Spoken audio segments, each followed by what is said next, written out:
হয়তো তুমি তোমারই মতো, আমিও ঠিক তাই। তবুও বলতে ইচ্ছে হয়, আমারও পড়ানো যাহা চায় তুমি তাই। সত্যি আজকে দিনটা শুরু করলাম রবি ঠাকুরের 2-4টে লাইন বলে। দেখো, পায়রাগুলোও দলবদ্ধভাবে কি সুন্দর একটা খাবার ভাগ করে খাচ্ছে। অথচ আমরা মানুষরা একটা জায়গায় বেশি দিন থাকলেই সেখানে কিন্তু দ্বন্দ্ব। যাই হোক, চলে এলাম। আমি এটা বিখ্যাত 250 বছরের পুরনো হরিদাস মোদক, শ্যামবাজারের একটি ঐতিহ্যই বলা যেতে পারে।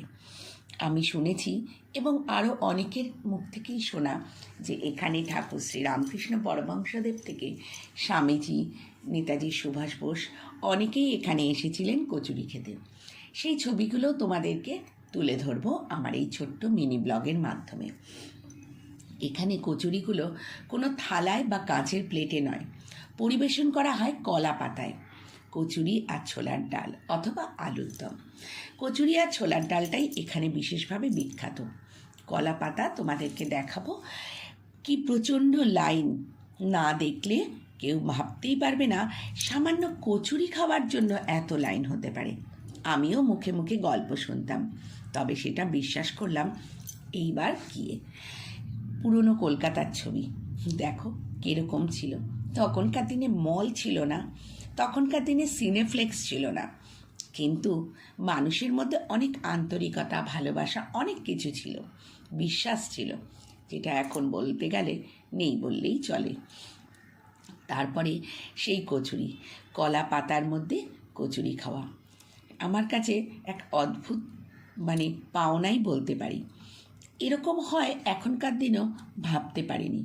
এত হাজার হাজার মানুষ খাচ্ছে, প্রচুর মানুষ খায়, প্রচুর। আর এত কলাপাতা, এবং কলাপাতা প্রত্যেকটা পরিষ্কার করে ধোয়া, তার মধ্যে কচুরি খেতে চলে গেলাম।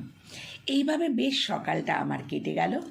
আর অসাধারণ কচুরিগুলো খেতে, উফ, ভয়েস দেব কি, মুখে তো জল চলে আসছে। যতজনের ছবি দেখালাম প্রত্যেকেই কিন্তু এখানে এসেছিল। রসুই ঘরের ছবিটাও তোমাদেরকে একটু শেয়ার করে দিলাম। এই দাদা কন্টিনিউ এক নাগারে ভেজে যাচ্ছে আমাদের সকলের জন্য এই কচুরিগুলো। প্রত্যেকটা মানুষ খাচ্ছে আর বলছে অসাধারণ, তার সাথে তো মিষ্টি। তারপর কচুরি খাওয়ার পরে একটু চলে গেছিলাম কিছু টুকটাক জিনিস কিনবো বলে। যাচ্ছি যখন ক্লিপিংটা নিয়ে নিলাম। পুরনো কলকাতা তো, তাও আবার ভোরের কলকাতা। তারপরে এই জিনিসগুলো কিনলাম ছেলের আবদারে। দেখো, কেউ বলবে আমার বাড়িতে ছোট্ট সদস্য, কিন্তু সে এখন নিজেই তো স্বয়ংসম্পন্ন। আর কি বলি, যাক, ভাবনাগুলো ছোট থাকাই ভালো। এরকমই ছোটোখাটো অনেকগুলো জিনিস কিনে নিজেও একটু সাজিয়ে নিলাম ঘরটাকে, সেটাও তোমাদের সাথে শেয়ার করব। শান্তাগুলো কি সুন্দর না? কত ছোট ছোট বাচ্চারা জানে শান্তা 25শে ডিসেম্বর সকালবেলা মাথার উপরে গিফট রেখে যায় মোজায় ভরে। ওদের ভাবনাগুলো সত্যিই এরকমই থাক, ওরা ছোটই থাক। ওদের শান্তারা ওদের সব মনের ইচ্ছে পূরণ করুক। সকল সন্তানদের জন্য আমার রইল ক্রিসমাসের অনেক ভালোবাসা। তারপর দুপুর বেলাটাও আমি এইভাবেই কাটালাম, বেশ একটুখানি ভালো মন্দ খেয়ে তোমাদের সাথে সেটাও ভাগ করে নিলাম। আসলে তোমরা আমার বড্ড প্রিয়জন, তাই তোমাদের সাথে সব কিছুই শেয়ার করে নিই। আমার ব্লগগুলো তোমাদের কেমন লাগে কমেন্টস, লাইক এবং একটু শেয়ার করো। আমার পাশে থেকো। তোমাদের সুন্দর সুন্দর কমেন্টসে আমি খুব খুশি হই, আমি আপ্লুত। তাই আবারও তোমাদেরকে ধন্যবাদ জানালাম। এইভাবেই রাত্রিটাও কেটে গেল।